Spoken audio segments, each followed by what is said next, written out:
नमस्कार दोस्तों, स्वागत है आपका लीगल स्कॉलर चैनल पर, जहां हम कानून को बनाते हैं आसान और आपकी तैयारी को करते हैं मजबूत। अगर आप भी जुडिशरी, यूपीएससी, लॉ ऑप्शनल या किसी भी लॉ एग्जाम की तैयारी कर रहे हैं, तो ये वीडियो आपके लिए बहुत ही जरूरी है। आज हम शुरू कर रहे हैं भारतीय न्याय संहिता 2023 यानी बीएनएस की सीरीज, और ये हमारी पहली क्लास है जिसमें हम पढ़ेंगे सेक्शन 1, शॉर्ट टाइटल, कमेंसमेंट और एप्लीकेशन। लेकिन उससे पहले अगर आप इस चैनल पर नए हैं तो सब्सक्राइब कर लीजिए, बेल आइकन दबा दीजिए ताकि इस सीरीज की हर वीडियो सबसे पहले आप तक पहुंचे। और हाँ, वीडियो अच्छा लगे तो लाइक जरूर करना, क्योंकि ये हमें मोटिवेट करता है। आपके 4 सेकंड बर्बाद करूंगा अपने चैनल का लोगो दिखाकर।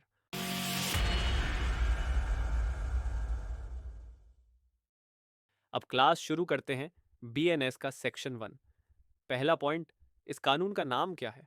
इस कानून का नाम है भारतीय न्याय संहिता 2023। बस इतना याद रखिए। दूसरा पॉइंट, ये कब लागू होगा? ये तब लागू होगा जब केंद्र सरकार गजट में नोटिफिकेशन निकालेगी। ध्यान दीजिए, कानून के अलग अलग हिस्से अलग अलग तारीखों से लागू हो सकते हैं। ये एक बहुत ही महत्वपूर्ण बात है।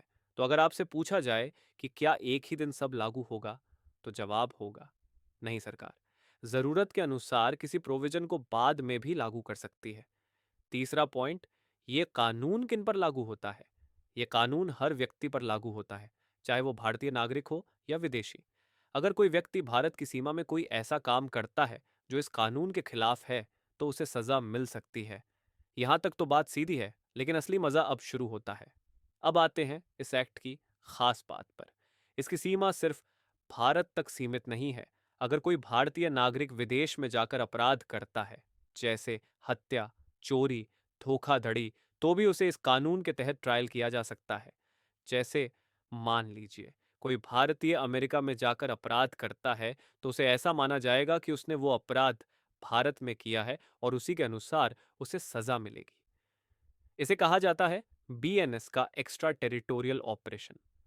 अब एक और जरूरी बात, अगर कोई विदेशी नागरिक किसी भारतीय जहाज या विमान पर अपराध करता है, तो भी बीएनएस लागू होगा, क्योंकि जो जहाज और विमान भारत में रजिस्टर्ड हैं, उन्हें फ्लोटिंग टेरिटरी ऑफ इंडिया यानी भारत का तैरता हुआ क्षेत्र माना जाता है।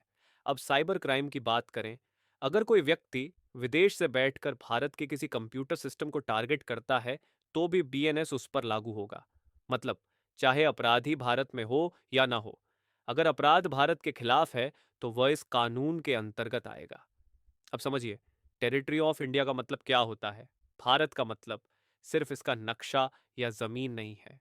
टेरिटरी ऑफ इंडिया में शामिल होते हैं सारे राज्य, जैसे उत्तर प्रदेश, मध्य प्रदेश, राजस्थान, सभी यूनियन टेरिटरीज जैसे दिल्ली, लद्दाख, टेरिटोरियल वाटर यानी समुद्री सीमा, और भविष्य में जो भी क्षेत्र भारत अधिग्रहित करेगा।